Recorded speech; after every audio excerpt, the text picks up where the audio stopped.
अस्सलामुअलैकुम, welcome to law information. आज की हमारी वीडियो का टॉपिक पासपोर्ट के बारे में है।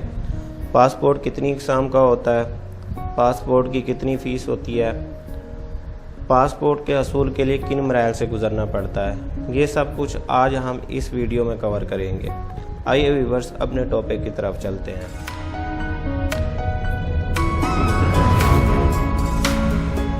सबसे पहले हम आज के अपने टॉपिक को 3 हिस्सों में डिवाइड करेंगे।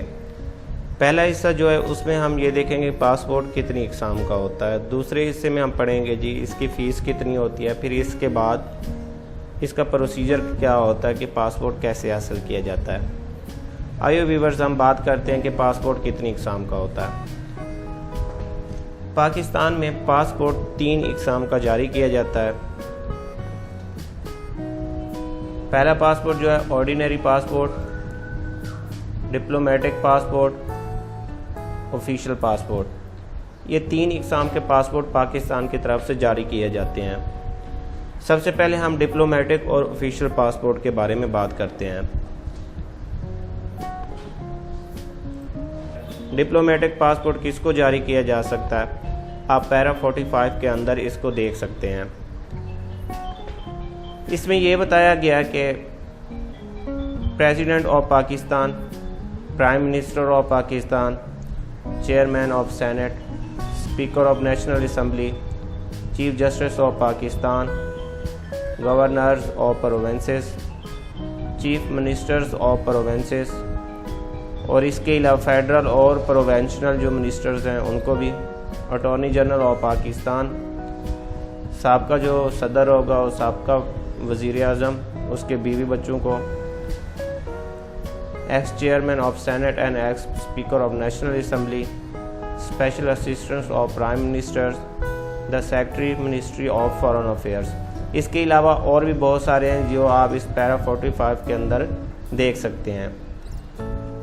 ये डिप्लोमेटिक पासपोर्ट जो रेड कलर में या मैरून कलर में होता है, ये सारे जो हमने डिस्कस किए हैं, इसके अलावा जो पैरा 45 के अंदर जिनको कैटेगरीज बनाई गई उन सबको जारी किया जा सकता है।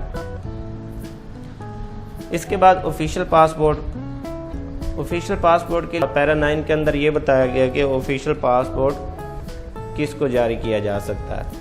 इसकी एक लंबी चौड़ी लिस्ट है। मैं आपको थोड़ा सा ये बता देता हूँ कि ये जो आमतौर पर वफाकी मुतसब गवर्नमेंट के जितने भी डिपार्टमेंट्स हैं उनके हाई ग्रेड के ऑफिसर जो होते हैं 17, 18, 21, 20 के, उन ऑफिसर को जारी किया जा सकता है। इसके अलावा फॉरेन ऑफिस के अंदर जितने भी ऑफिसर काम करते हैं उनको जारी किया जा सकता है। रिटायर्ड चेयरमैन और जजेस वगैरह उनको जारी किया जा सकता है। पैरा 9 के अंदर इसकी पूरी डिटेल बताई गई है, आप इसको रीड कर सकते हैं। अगर मैं ये बताना शुरू करूं तो हमारी वीडियो बहुत लंबी हो जाएगी। अब आते हैं जी अपने मेन टॉपिक के अंदर। ऑर्डिनरी पासपोर्ट किसको जारी किया जा सकता है। हर वो शख्स जो पाकिस्तानी नेशनैलिटी रखता हो उसको ग्रीन पासपोर्ट जारी किया जा सकता है।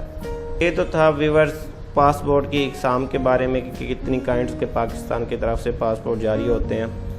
अब देखते हैं जी ग्रीन पासपोर्ट की फ़ीस कितनी होती है। हम अब इन दोनों को डिस्कस नहीं करेंगे, डिप्लोमेटिक और ऑफिशियल पासपोर्ट को, अब ग्रीन पासपोर्ट के बारे में, क्योंकि हमारा टॉपिक आम पब्लिक के लिए। अब हम डिस्कस करते हैं ग्रीन पासपोर्ट की कितनी फ़ीस होती है और इसकी क्या रिक्वायरमेंट होती है। ग्रीन पासपोर्ट के लिए आपने असल शनाख्ती कार्ड और उसकी 2 फ़ोटो कापीज़, जमाशुदा बैंक फ़ीस चालान, अगर पुराना पासपोर्ट हो तो उसकी कॉपी अगर लेके जानी है आपने। अगर 18 साल से कम कोई बच्चा बनवा रहा है तो उसके लिए वालिद या वालदा का होना ज़रूरी है। तमाम सरकारी मुलाजमीन अपने डिपार्टमेंट की तरफ से NOC इजाज़तनामा साथ लाएंगे और मुसल्लह अफवाज से वाबस्ता लोग यूनिफॉर्म में आएंगे। दरख्वास्त गुजार फॉर्म पर अपना सही पता और मोबाइल नंबर दर्ज करेगा। डबल नेशनैलिटी के जो इतने भी अफराद हैं उनको अपनी गैर मुल्की नेशनैलिटी शो करनी पड़ेगी। इसके बाद आपने अपने तमाम कवायद को जो आपने फॉर्म में फ़िल किए होंगे उनको अच्छी तरह से चेक करने के बाद सिग्नेचर कर देने हैं। इसके बाद जी बात करते हैं फ़ीस के बारे में, इसकी कितनी फ़ीस होती है। जो फ़ीस की कैटेगरी है वो 2 तरह से बनाई गई है। पहले तो ये कि आप 5 साल के लिए बनवा रहे हैं या 10 साल के लिए। अगर 5 साल के लिए बनवा रहे हैं तो उसकी कितनी फ़ीस होगी। अगर आप 5 साल के लिए बनवा रहे हैं तो उसकी जो नॉर्मल 36 पेजेस वाला होगा उसकी 3000 रुपये है, अर्जेंट 36 पेजेस वाले की 5000 रुपये। इसके अलावा अगर पेज ज़्यादा वाला आपको चाहिए, नॉर्मल 72 पेजेस वाला, तो उसकी 5500 रुपये फ़ीस होगी। और इसी तरह से अर्जेंट 72 पेजेस का 9000 रुपये। और इसके अलावा मज़ीद अगर आपको और पेजेस चाहिए, ज़्यादा पेजेस 100 वाला बनवाना है, तो उसकी नॉर्मल जो है फ़ीस 6000 रुपये और अर्जेंट 12000 रुपये आपको अदा करनी पड़ेगी। ये 5 साल के लिए आपका बनेगा। इसमें से आपने सेलेक्ट करना है कि आपको कौन सा आपके लिए सूटेबल है। इसके बाद बात करते हैं जी 10 साल वाला, उसकी कितनी फ़ीस अदा करनी पड़ेगी। अगर आप 10 साल के लिए पासपोर्ट बनवा रहे हैं, अगर नॉर्मल बनवाते हैं 36 पेजेस वाला, तो उसकी 4500 रुपये फ़ीस आपको पे करनी पड़ेगी। और इसी तरह से अर्जेंट 36 पेजेस वाला बनवाएंगे तो 7500 रुपये उसकी फ़ीस अदा करना पड़ेगी।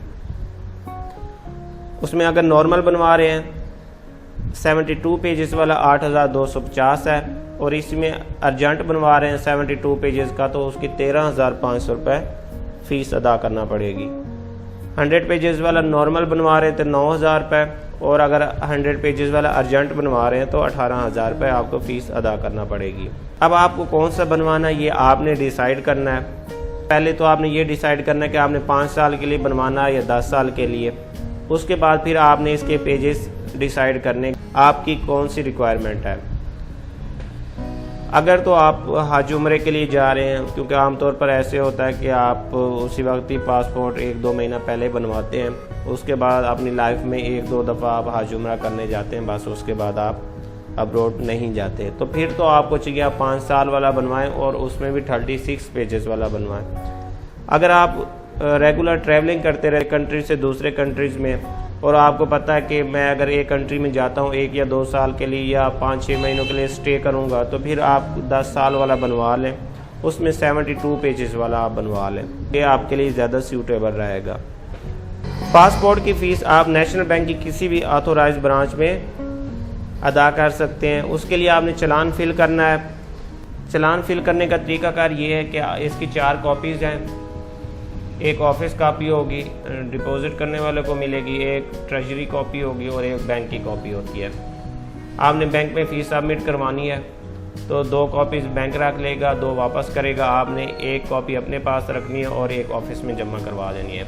चालान फिल करने का तरीकाकार ये है कि पहले केस नंबर है, आपने यहाँ पे कुछ नहीं लिखना। फिर उसके बाद आपने डेट लिखनी है जिस डेट को आप फ़ीस सबमिट करवा रहे हैं, कॉल डेट। फिर उसके बाद होती है इसके अंदर जिस तारीख को आपने अपनी एप्लीकेशन सबमिट करवानी है, या आप सेम डेट भी लिख सकते हैं। फिर उसके बाद आपने नेम लिखना है अपना, उसके बाद आपने फादर नेम लिखना है, CNAC नंबर, अपना एड्रेस, अमाउंट लिखनी है यहाँ पे भी आपने टोटल अमाउंट लिखनी है।